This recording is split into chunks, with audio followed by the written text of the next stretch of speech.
Hi friends, எல்லோரும் எப்படி இருக்கீங்க? வாங்க இன்றைக்கி ஒரு குக்கிங் வீடியோ பார்க்கலாம். இன்றைக்கி வந்துட்டு சிம்பிளாக கோவக்காய் பொரியல் தாங்க பண்ண போகிறேன். ஸோ அதுக்கு தான் எல்லாமே கட் பண்ணி ரெடியாக எடுத்து வச்சுருந்தேன். எல்லாமே கட் பண்ணி எடுத்து வச்சுட்டு நான் சமைக்க ஸ்டார்ட் பண்ணிட்டேன். ஃபஸ்ட்டு நான் எப்போவுமே வந்துட்டு பொரியல் பண்ணும்போது மண்பானையில் தான் பண்ணுவேன். என்னோடய ப்ரீவியஸ் வீடியோ பார்க்குறவங்களுக்கு தெரியும்.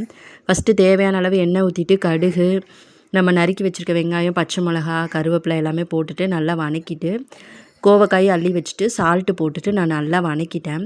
இது வதங்கிட்டு இருக்க கேப்பில் வந்துட்டு என்னோடய ஹஸ்பண்ட் வந்து கொஞ்சம் ஸ்நாக்ஸ் வாங்கிட்டு வந்திருந்தாங்க. ஸோ அது சாப்பிடலாம் அப்படின்னு சொல்லிட்டு எடுத்து வச்சுட்டு இருந்தேன்.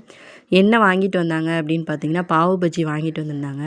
ஸோ எனக்கும் பிடிக்கும், என்னோடய பொண்ணுக்கும் பிடிக்கும். ஸோ அதெல்லாம் எடுத்து வச்சுட்டு இருந்தேன். அதுக்கப்புறம் வந்துட்டு அந்த பன்னில் வந்து பட்டரோட ஸ்மெல்லு வந்தது, எனக்கு ரொம்ப பிடிக்கும். ஸோ அதையும் மோந்து பார்த்துட்டு நான் சாப்பிட ஸ்டார்ட் பண்ணிட்டேன். நான் சாப்பிட்டு வர்றதுக்குள்ளே பார்த்திங்கன்னா கோவக்காய் வந்து நல்லாவே வதங்கிருச்சு, லைட்டாக பிடிச்சிருச்சுனே சொல்லலாம். நான் இதில் எந்த மசாலாவுமே சேர்க்கல, வீட்டு மிளகாப்பொடி மட்டும்தான் சேர்த்துட்டு நல்லா சிம்மில் வச்சுட்டு வதக்கி எடுத்ததுக்கப்புறம் சூப்பராக கோவக்காய் பொரியல் ரெடி ஆயிடுச்சு. இன்றைக்கி எங்கள் வீட்டில் வந்துட்டு பார்த்திங்கன்னா ஒயிட் ரைஸும் கீரை கூட்டும் தான் எல்லாமே ரெடி பண்ணிவிட்டேன். அந்த வீடியோ பிடிச்சிருந்தா லைக் பண்ணுங்கள். இன்னொரு வீடியோவில் பார்க்கலாம். பாய்.